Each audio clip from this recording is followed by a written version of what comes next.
Bismillahirrahmanirrahim. Assalamualaikum, salam sejahtera dan salam satu Malaysia.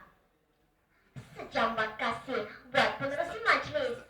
Barisan panel hakim tunjang keadilan. Guru-guru yang berdedikasi. Seterusnya, sidang hadirin hadirat yang saya hormati.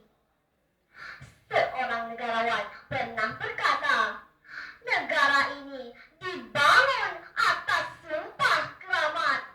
Lantainya disimbah air mata.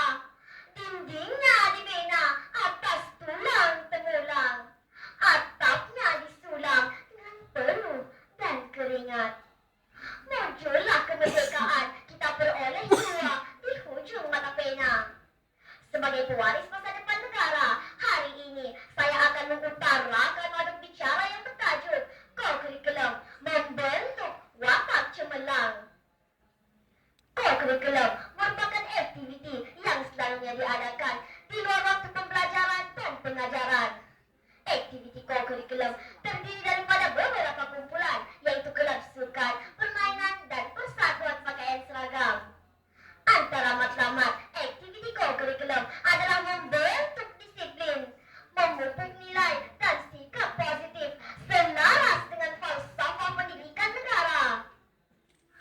Sidang hadirin saksi warga berintegriti.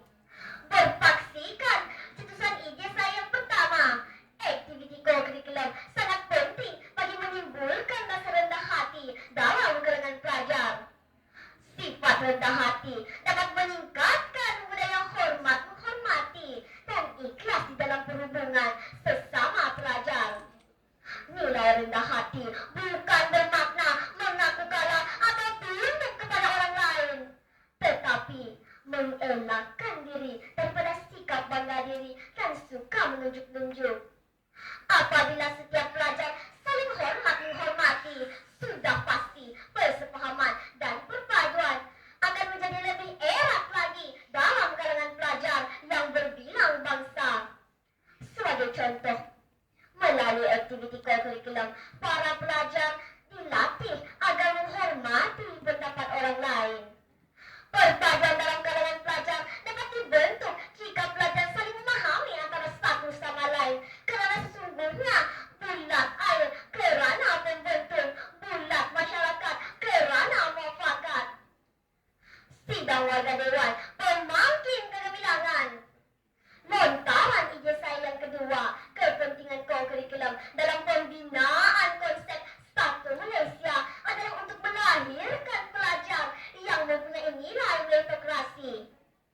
Nilai meritokrasi adalah sistem sosial yang menilai tinggi kedudukan seseorang berdasarkan kebolehannya dan bukan atas dasar keturunan atau kekayaan. Nilai meritokrasi dapat dikaitkan dengan co-curriculum, kerana co-curriculum akan menjadikan pelajar seorang yang berkebolehan dan mampu bersaing secara sihat untuk mencapai prestasi yang tinggi. Sebagai contoh, sistem persekolahan di Malaysia masih terbahagi dengan wujudnya sekolah kebangsaan, sekolah Cina dan sekolah Tamil. Melalui aktiviti co-curriculum seperti perkemahan antara sekolah-sekolah tersebut yang akan menggabungkan ahli dari berbagai kaum. Natijahnya, nilai-nilai kekitaan dapat dipupuk dan membentuk pribadi murni yang bebas daripada unsur-unsur perkauman, kerana sesungguhnya bersatu kita teguh, bercerai kita roboh. Sidang warga dewan yang saya muliakan, lontaran ijazah yang ketiga, aktiviti co-curriculum dapat membentuk integriti atau kejujuran.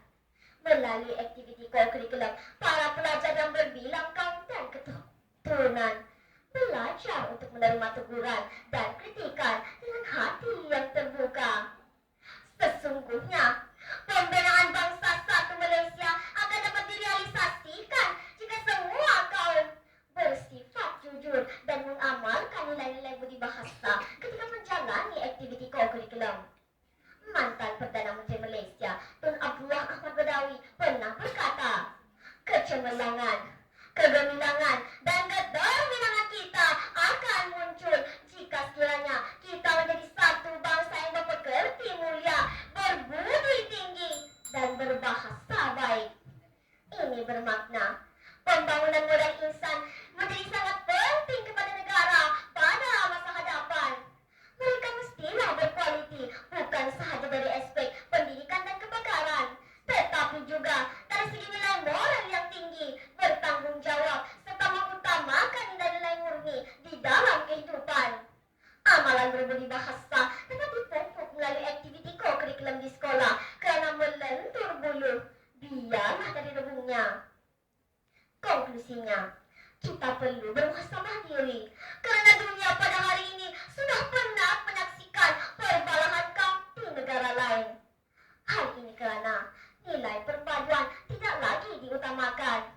Perselisihan pendapat antara kaum perlu segera dirawat agar tidak terus melarat.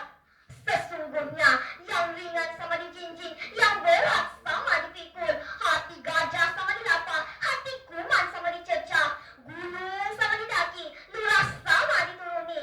Semoga kesedaran kita pada hari ini akan memberikan ruang dan peluang kepada generasi akan datang untuk menyanyi, menari, dan hidup dalam keadaan harmoni.